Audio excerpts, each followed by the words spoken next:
On today's episode, number 87, I get the honor of talking with Sean Michael Morris about what the best digital teachers do. Produced by Innovate Learning, maximizing human potential.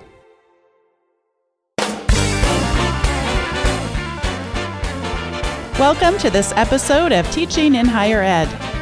This is the space where we explore the art and science of being more effective at facilitating learning. We also share ways to increase our personal productivity approaches so we can have more peace in our lives and be even more present for our students.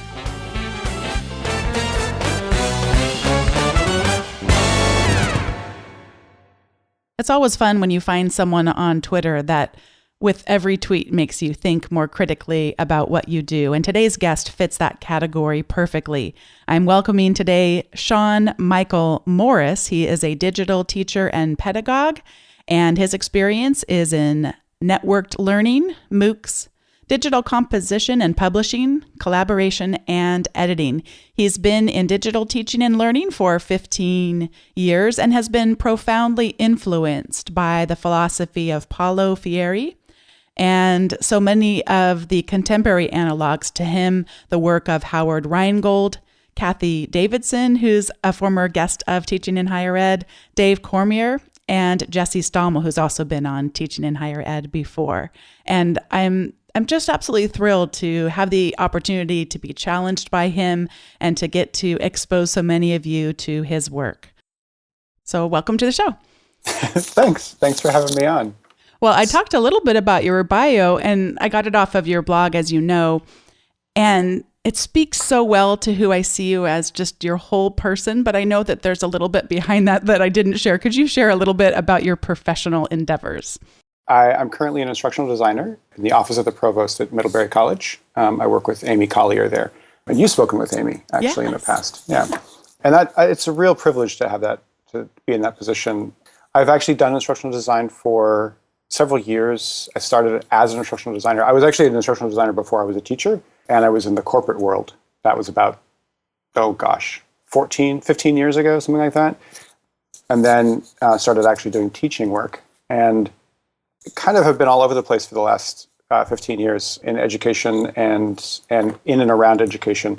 Right before actually coming to Middlebury, I was with Instructure, the makers of the Canvas LMS. I was there as an editor. I am learning all this about you. I grew up as a corporate training person myself. I didn't know we had that in common. Yeah, and I didn't know about the Canvas thing either. I somehow missed that, or probably I got it and then it went out of my mind. That's the more likely thing. Well, interestingly, in my time during Canvas, and as a company, I have only really good things to say about Instructure. But during my time there, I had to be a little bit more careful in terms of my public persona because I could potentially be seen as representative of the company. So I didn't actually write as much, and I didn't do quite as many sort of, radical educator things during that time. So just in January, I switched over and started in Middlebury, and now I'm out there again doing what I was doing before. In the intro, which you won't hear until this actually airs, I talked about just how much you make me think all the time. And I didn't say this in the intro, but I'll tell you now, it makes me angry because you make me slow down and go, oh, you mean I can't just be lazy and start using all these tools without really thinking critically about what's behind them. So it's, you make me think. It's a good thing. You're a teacher for me without necessarily being paid for it in this particular instance, but I really treasure that. That's very sweet, actually. I've been working with hybrid pedagogy almost since the beginning, and it's hard to know what sort of influence we're having. Mm-hmm. It's hard to know who we're reaching and in what ways we're reaching anybody. It's always surprising to run into somebody who's like you, say, in your email to me, you said you've been following me for some time, and it's like, really? I didn't. Really? What have you been following? What do you know about me? Yeah. When we got on the phone, I told you that I have been following you, and I thought you had moved because in January I did notice that you took the role there at Middlebury, and so you are working remotely. Can you share a little bit about what it is like to coach some of the faculty that you coach and helping them design their courses, and maybe even kind of how you approach that in terms of the tools you use and the approach?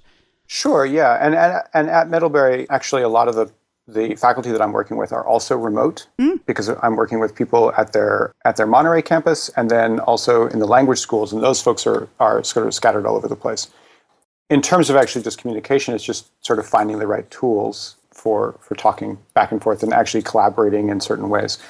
One of the things that actually prepared me for that is working with hybrid pedagogy, because as hybrid pedagogy, as you may know, we started out with staff that were in every time zone in the country. And now we have people who are in Egypt and people who are in England who are working on the editorial staff there too. So trying to figure out times when everyone can talk at the same time, or, you just have to be very creative in terms of the way that you communicate to try to make collaboration work. Are there any tools you can mention that work well to find good times that people can get together? Anything that you like to use? Yeah, sure. Hybrid Pedagogy used to use Google Hangouts. Almost every week, I think we would have a Google Hangout meeting with the editorial staff. I tend to use whatever someone else is comfortable with. So Jesse and I text back and forth all the time. With some people at Middlebury, there's people who like email. There are still people who like email, which is I think is charming. And then video. Video is great. I like Skype. I was just introduced to Appear In, which is a really nice video interface. Google Hangouts is fine, that sort of thing. It's good though, because having a face to sort of ground the voice, it's a more whole person experience. I agree. And you were sharing that, Jesse, we had been over video. We don't record the video, we record the audio, but it really is just, you get that sense of the person, then you get to see their animals too, which is really fun. Yes. My husband is allergic, so I have to just live vicariously through you as I look at your animals and Jesse's animals as well. Oh, well that's an interesting thing too, is there's something very personal about working from home. I mean, when I work in my home office, you'll see my 20-year-old wander by in the background, or you'll see my dogs, or you'll hear them bark at somebody coming, which is actually a fair warning that they may bark during this recording. So there's something, you can't be too professional, because there's always going to be something that breaks down that professional facade. And I've been working remotely and from home for, the better part of 15 years. I was teaching in the doctoral program, and it's an 8-week course, and there's just a few times we get together live over some sort of synchronous video tool. And it broke down. The tool we were using stopped working. And I've actually shared about this on the podcast before, because we ended up using my husband's Zoom account, and I really ended up liking Zoom a lot. The quality of videos, profound, and how easy it was. Everybody shifted over. It wasn't that I needed to explain anything. It just all worked. But at any rate, while it was broken down, I panicked and texted my husband and said, help. And he came in, and he's taking care of our 2 small children. So you know what? You don't leave at that time, 1.5-year-old by herself and the 2 years older son by themselves. You just don't do that if you'd like to have your walls remain clean, etc. And so they were in the background, and I was a little embarrassed, because I want to be professional and I want to be respectful of their time, and I don't want them to think that is not the case. And they were hysterical. They loved it. And can we say, would you please pull them up to the camera? Can we see them? And then one of them even took a picture of it, a little screenshot, and sent it to me later. And I thought, wow, that was, so it really was kind of fun. Like you say, just allowing yourself to be a little bit transparent and let people see in who you are. It can build a lot of trust and be really valuable to them. Yeah. Prior to Instructure, I worked for the Service Employees International Union, helping them with their digital campaign for organizing adjunct teachers. And one of the things that I did was actually organize on-air Google Hangouts with some people who in social justice circles and that sort of thing, who wanted to be able to speak to this cause. And the most wonderful part of it was the fact that most of these people were at home when they were doing these live Google Hangouts that everyone could watch, and were recorded and put on a website and everything. Because you see these voices on Twitter, or you hear them on, there were some people that write for like HuffPost or for Al Jazeera. And so you see them there, and you get the sense of who they are, and then you see them at home. And you're like, oh, you're just you have to get groceries too. Exactly. And I think there's something wonderful about that in terms of the digital tools that we use. And I normally don't sort of get into talking about tools, but I think that's important to consider. How do we make that connection? Like, that's what the tool is there for, right? Is making this connection over distance that is very difficult to bridge otherwise. I think in that way, the sort of digital tools that we have available to us are really useful. I love that you say that. I've been thinking a lot about this, because doing a podcast like this, I want to make it practical and people can take action on it. And part of that is recommending a tool that's working well for us. So certainly we recommend tools, yet in my mind, the more it seems that you become whatever an expert looks like, you would know these tools look a lot like each other. Mm-hmm. They really do. And sometimes I have just such a fine appreciation for those tools that decide we're not going to be feature rich, we're going to Mm-hmm. be easy. Mm-hmm. And then Yeah. you forget about the tool, and then you're in the conversation, or you're teaching, or whatever it is. It can just blend into the background and people don't even have to think about it. Agreed. Yeah, the very best digital tools get out of the way and let you be human. That's what they're there for. Speaking of humans, talk about Paulo Freire and the quote that you've got on your website. Sure. So for the listeners at home, the quote says, "I am hopeful not out of mere stubbornness, but out of an existential, concrete imperative." And I believe that comes out of his final book, which is called Pedagogy of Hope. The quote actually, let me just start, if I could, just tell a story. Yeah. My 20-year-old is sitting within earshot, so he's going to hear this story, and it's about him. But I warned him ahead of time that I'd probably be talking about him, so that's okay. So when he was 5, his mom and I took him to California to visit my dad there. And of course, he'd never seen a beach. He grew up in Colorado, so he'd never seen the ocean, never seen the beach. So we thought, well, we have to go. So we went to the beach, and he, of course, wanted to build a sandcastle, because that's what you do on the beach. The previous day, he'd had basically a traumatic experience at Disneyland, because Disneyland for a 5-year-old is a traumatic experience. It's not really that much fun when you're that small. Mm. So it was sort of concerning to us that he had some sort of good experience at the beach. So we set him up. We were building a sandcastle, having a great time, but he didn't want to go in the water. Like, he didn't want to be anywhere near the water. And so here he's building and building, and the day's wearing on, and the tide starts coming in, right? And as the tide's coming in, his mom and I are both recognizing, we need to move him. But we don't want to panic him. We don't want to freak him out. So we're letting him build. And at one point we realized, okay, we really have to just pick him up and go, because the tide was really getting close. There was one point where I knew I had to pick him up and get him out of the way. And as it came in, the wave came so close that I just had this instinct to kick it back, to try to keep the tide from hitting my kid. And it was, of course, it feels futile, right? Because it's the ocean. You're not going to hold the ocean back, but the instinct is still there. And I think it's a very important instinct. And I think this is where that affinity for that quote comes from, is that I feel like in the face of everything, we have to maintain that level of hope that we're going to be able to push the tide back. It may seem completely impractical. It's like, no, I can hold the ocean back, and I will hold the ocean back. I have to hold the ocean back. I think there's simply no other response to crisis than hope. I think sometimes that hope it needs to last a long, long time, and sometimes we see things fulfilled really quickly. But hope is ultimately agency. It's our choice, our ability to choose hope over despondency or resignation. Mm. And that keeps us attentive to possibility, and also to our own imagination, which I think it's our imagination and our sense of possibility that enable us to solve problems. How is hope part of your pedagogy? What's the ocean that you are trying to hold back in your teaching? That's a good question. That's also a loaded question.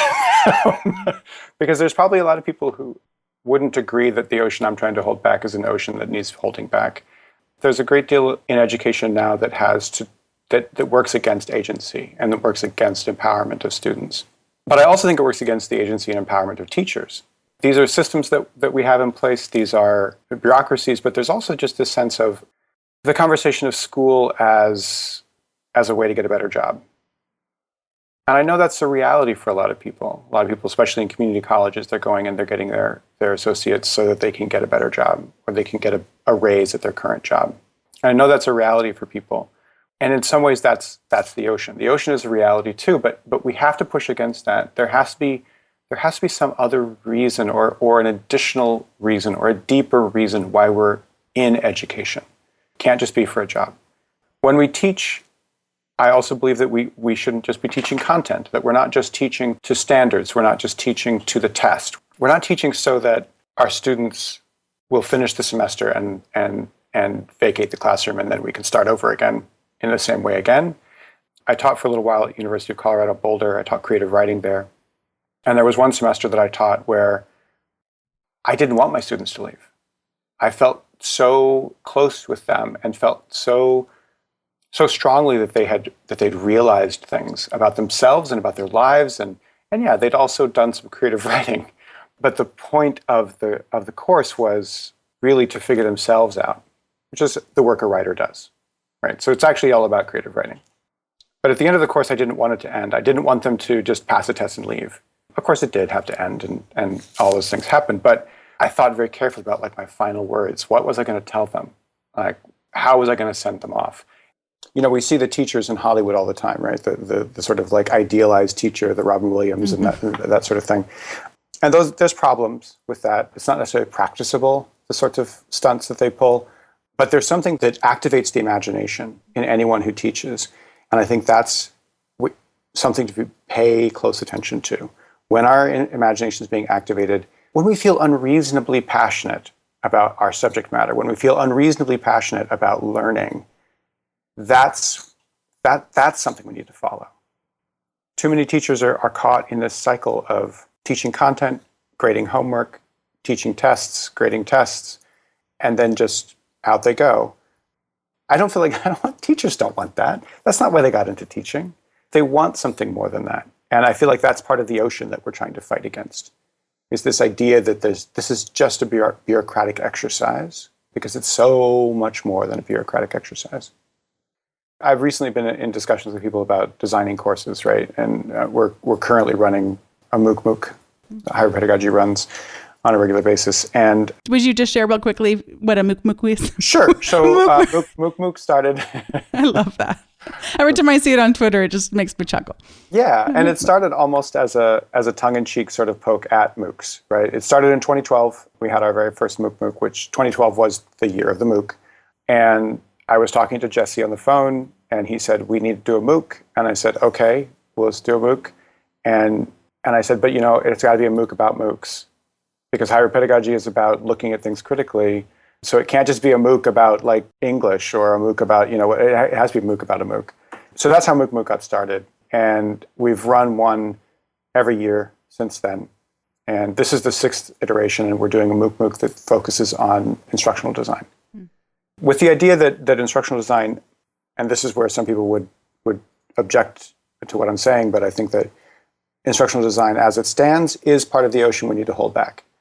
Because it distances us from the students like you're talking about. It doesn't allow us to connect with students who are in pain. It doesn't allow us to connect with students who are having a joyful time either. Like it actually cleanses, if you will, or sanitizes the relationship between the teacher and student so much that now all that's going on is a really sterile sort of interaction. Now, that's not necessarily true of the people who are teaching within courses that were designed by an instructional designer, but there are no principles that I'm aware of in instructional design that allow for the human to creep in. It's very mechanistic. And if you do this, this, and this, then they'll meet this objective. And you do this, this, and this, they'll meet this objective. And then everyone gets a good grade. And if someone doesn't get a good grade, it's because they're just not a good student. It's not about the design at that point, it's about the student at that point. So I think it disconnects us from critical pedagogy, it disconnects us from our students, disconnects us really as teachers, it disconnects us from our teaching. Because I believe the teaching isn't method, but the teaching is intuitive to a certain extent, that we enter into a classroom. Every single time we enter into a classroom or design a new course inside an LMS, we have to step back and realize we don't know anything. Each time is new. And that's because the people in the class are new. And they are the content, not what we're there to teach. It's the people that are the content. So in trying to examine instructional design from that perspective, looking for ways that we can either modify existing instructional design or dream up a brand new instructional design that compensates for those sort of more qualitative experiences in a classroom. We talked earlier about how nice it is when the tool just blends into the background. And part of using an LMS to some extent is to create some skeleton of consistency between courses so that I don't have to learn the interface every single time I go up and take a new class. Particularly, I think the more a program might be relying on technology, such as if it was a fully online class or a high flex class or something of that nature. How do you as a person giving advice to so many people within a program, how do you build with that tension? Yes, we need to have the consistency, but at the same time, I want you to break it and be completely spontaneous. Is there a place where you've landed, or does it just depend on the situation? I suppose it depends on the situation. To me, it almost always comes down just to dialogue. Finding out, okay, where are you at with instructional design, or with this course, or with this content? Where are you coming from? What do you want to achieve? So as an instructional designer, for example, that's how I approach everything, is I approach by asking, okay, what is it that you're wanting to get from this? And I also want to know, what is it you want your students to get from this? And I don't want to hear that I want your students to finish. I don't want to hear that I want your students to get A's. I mean, getting A's is great, but you can give A's if you want to give A's. So asking those sorts of questions, and so really starting that far back. And then looking at, okay, well, what tools can we use to make that happen for you? So each time can be different. Some teachers don't like Twitter. That's fine. Some teachers don't like social media at all. Some teachers want to live entirely inside the walled garden of the LMS. That's fine.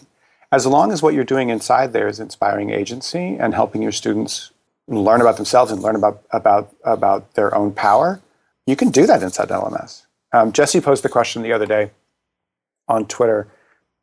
Could you have a critical pedagogically sound course that had to use Blackboard and Turnitin? And I was like, yes, you can. Even if those are the tools you have to work with, you can hack them, you can figure them out. You can ask your students to get distant from them and say, hey, we have to use Turnitin. Let's talk about Turnitin. So let's try to figure this. And you know what? Why don't you submit things to Turnitin that you know you're going to get a high plagiarism score on, just to see how this system works. Let's figure the system out. Let's break the system. There was one time when my older brother, this was some time ago, my older brother emailed me, and when I emailed him back, Google supplied some sort of ad next to his email, right? That had to do with the content of our emails. It read our emails and it provided an ad. So I emailed him again, something completely bizarre, and it broke the system. Google had no ad for that. So as soon as you're aware that sort of thing is happening, that you're being manipulated by some sort of software, manipulate it back. I mean, we are the people who are in charge, after all. We have agency and software doesn't. I don't know if I even answered your question, but there is that sort of idea of let's start from scratch. Let's start from the very beginning of what you want to accomplish, and then let's talk about tools. Give me an example of what it has looked like for you to see a student get agency. Can you think of an example either in a class that you've taught or a class someone else has taught? What would that look like? So my creative writing classes, long time ago, I used to do something called an adventure report. I didn't care what it was they did, but I wanted them to go out and do something that they either always had wanted to do or something that they never thought they would do, something completely outside the norm for themselves. And I had people doing things from like all over the spectrum. I had one person who had never tried caffeine. So she went into a coffee shop and she ordered some like triple shot thing, right? And then reported on the effects of caffeine, which was a great experience for her. It was small. It wasn't a big step or anything. It wasn't jumping out of a plane, but it was that, and it was important to her. And so she had choice in that, and she could decide what she wanted to do. All I said was go out and do something that you've never done before, that you've always wanted to do. My favorite was, I had one person who went and sat under, this is in Boulder, Colorado, and sat under a bridge, sort of a walkway, and tried to collect money from people. And he collected a bunch of money, and then he donated that money, but he'd never done that, and he wrote about the experience of that alienation that occurred, and the people ignoring him. And he'd never really known that was what it was going to be like. So that was something that he chose. And it changed the way that he thought about the world. That one tiny thing, and it didn't change everything about the way he thought about the world, but it changed a tiny thing about the way that he thought about the world. But my very favorite was an ROTC guy in my class who was like, tall and buff and totally masculine, right? And he went into a Macy's and tried on women's clothes, and had the experience of being told by people, you can't do that, you can't go into the women's dressing room, you can't do this, you can't do that. And he reported on that. And it was this whole sort of exploration of gender, which he didn't expect to have. He thought, I'm going to go goof around. But then he had this whole experience of gender. And it was really, for him, it was really empowering. Even just teaching poetry, I think, is something that amplifies agency in students' lives. As long as you're not telling them, okay, write like Shakespeare. The secret to, at least what I found, the secret to helping students find that agency. I mean, because they've got it, they have it in their lives. They just, for some reason, they lose it when they come into the classroom. It hasn't been built into the classroom. So as soon as you give them permission to have it, they'll take it, they'll do it. And I think that if you just don't put expectations down, if you don't say it has to look like this, it has to look and feel like this, it has to be this kind of thing that you're doing, then they're gonna figure it out, and that's agency. They'll do their thing. And I'm going to do a 15-second rant about, and then don't ask them to put an 800-word post on the discussion forum, and then you have to reply to at least 3 of your colleagues' posts, and those replies need to be of substance, and they need to have this, and this, because I probably am more of an expectation setter than you might agree with. We might find some tension there, but what you just described, I could have listened to for hours. And when we really find something like that in our teaching, we don't need to say that it needs to be 800 words or that you have to respond to so many other people. And it doesn't have to be legalistic like that. That to me, but yet that consistency over time and trying to grab where we can the effects of the learning and the teaching is also important too. Mm-hmm. Yeah, and I think that I often hear from teachers that say, they'll say, well, but, that's really nice for you. And that was a creative writing class, and that's really great. And I can't do that with my curriculum and the expectations. And that's interesting because the expectations are things we inherit. Our administration has expectations on us. We then have expectations on our students. And I think that we've got to break that cycle. Someone has to stand up and say, no, I'm not doing this. I'm not living up to your expectations. But what I was going to say is that, so I have a lot of teachers who say, well, I can't do that because of the expectations of my administration. And I guess I would ask them to really question that and to find small ways to go ahead and do it. We aren't being observed that carefully in our classes. And so, for example, when I taught a composition class online, I thought, so composition, no one wants to take composition. Everyone hates taking composition. And I didn't want to grade those essays. Are you kidding? Who wants to grade, 100 essays about some conflict in politics? Like, this is boring as all heck.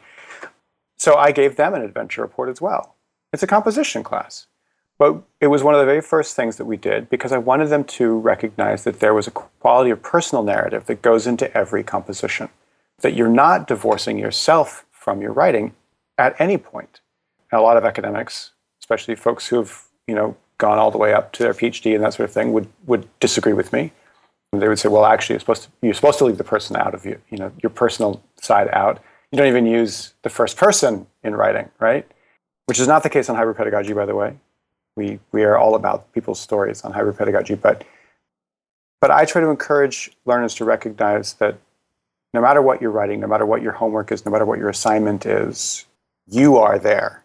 As a human being, you are there. And don't leave that behind because that's what's really going to matter in the end.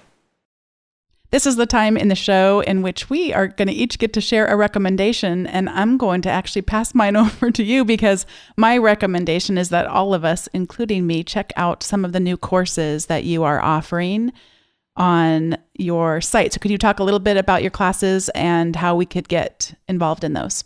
Sure. So Digital Pedagogy Lab is a kind of foundation or school that Jesse and I have started based off of hybrid pedagogy and the work we were doing there. And we offer online courses. We also offer a yearly summer institute, which this year will be in August at University of Mary Washington in Virginia. But the online courses, which you can find at digitalpedagogylab.com/courses, these are courses that try to use an online format. We use Canvas in the courses, but we try to use the online format to really explore ideas of pedagogy.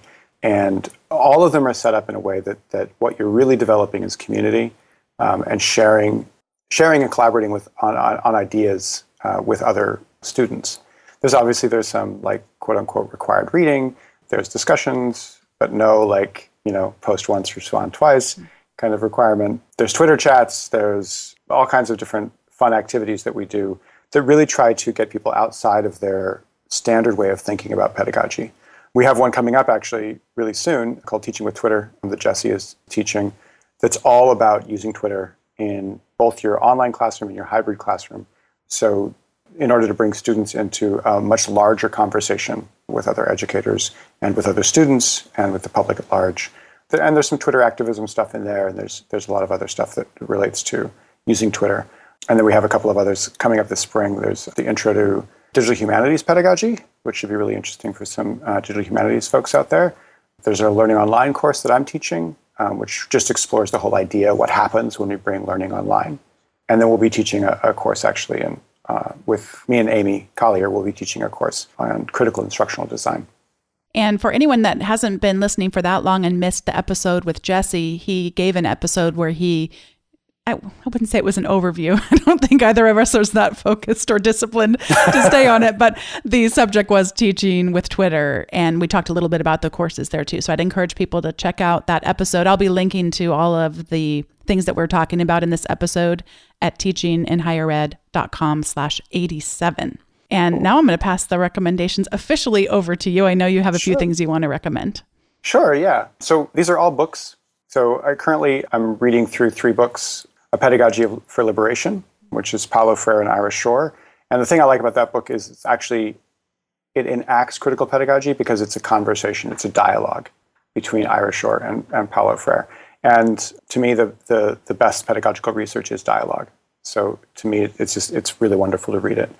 Then I'm also reading the Qualitative Manifesto, which is it's the other side of the coin for positivism, if you will, and trying to figure out ways that we can look at things from a qualitative side as opposed to a quantitative side. And then I'm also reading Complexity Theory and the Philosophy of Education, which is sort of less emergent than I would expect in its format. It's pretty standard educational material, which is sort of funny to me because it's about complexity. But one thing I want to throw out there is actually probably one of the most critical pedagogical books that I've ever read. It's a middle grade book called Savvy, and it's by Ingrid Law. It deals with it's a coming of age story, but it's all about agency. It's all about understanding how powerful you are and how the effect you can have in the world and the ways in which that can be squashed. So really, really good book. I have been trying to force myself to get through a book about the history of the conflict in the Middle East. And it helps me fall right to sleep. But I think I might need to pick Savvy up. It sounds like maybe. So I need to get lost in a book. Yeah, it's definitely a good book for that. If you like middle grade fiction, it's a delight. It was a Newbery Honor winner a few years back, so it's a great book. But I also wanted to mention that a lot of my favorite texts are those that are always being written, specifically some people's Twitter accounts. And if I can, I would like to call out actually. Oh, do it. The Twitter account of Simon Enser, who has a really creative, critical engagement with education, which I find really refreshing and also at times incredibly poignant. He's also a blogger. You can get to his blog, I'm sure, through his Twitter account. And then there's Pat Lockley, who technically isn't an educator. He's a technologist, but he is the only person I know who can wear a Pikachu hat and also grind you into theoretical dust at the same time. So he's and you're smiling the whole time while he's doing it. He's amazing. And these are people whose texts are always being written. And I think that the most important voices, probably the most important voices, are the ones that we don't hear enough from. So we look at books, we look at publications, we look at journal articles and that sort of thing. And that's one representation of what's being said out there about education. But there's so many people who are not being published. There's people who aren't Freire, who aren't bell hooks, who aren't Jesse Stommel. They're the educators without publication credits, who never get to tour or have a keynote, but have incredibly important things to say. Thank you so much for sharing those, and I've captured both of them. And thank you for coming on the show and being so gracious with your time and all. I just had really a great time talking to you. It's just like talking to you on Twitter only. I get to see the dogs, and I don't get to see the dogs on Twitter quite as much. No, not quite so much. Yeah. Yeah, well, thank you for having me. It's really, really a pleasure. And I'm just looking forward to continuing to learn from you, and thanks for all that you do. Thanks. Thanks so much. Thanks for listening to this episode, number 87 of Teaching in Higher Ed. And thank you to Sean Michael Morris for sharing so much of your wisdom with us today. If you have yet to subscribe to the weekly email that I send out, it's just once a week and you'll get an article about teaching or productivity written by me, and also these show notes that have all the great links of the things that we speak about during the show will come to your inbox automatically, and you don't have to remember to go to teachinginhighered.com/87 in order to find it. But if you would like to, you can go to that link and comment about anything that you heard on today's episode. But if you want to subscribe, that's at teachinginhighered.com/subscribe. I welcome your feedback on the show. I welcome it in a couple of ways. One is it's always great when you write reviews on iTunes or whatever service it is you use to listen to the show. It just helps other people be able to discover it. And I'm just really enjoying seeing so many of you follow up and do that. And in addition to that, another way to give feedback is at teachinginhighered.com/feedback. Thanks to all of you who have been sending emails to me with encouragement and suggestions about the show. I really do treasure that, and it just helps me be better at what it is that I do, trying to bring you great content, great interviews every week, and just help us all be more effective at our teaching and more present in our lives. Thanks so much for listening. I'll see you next time.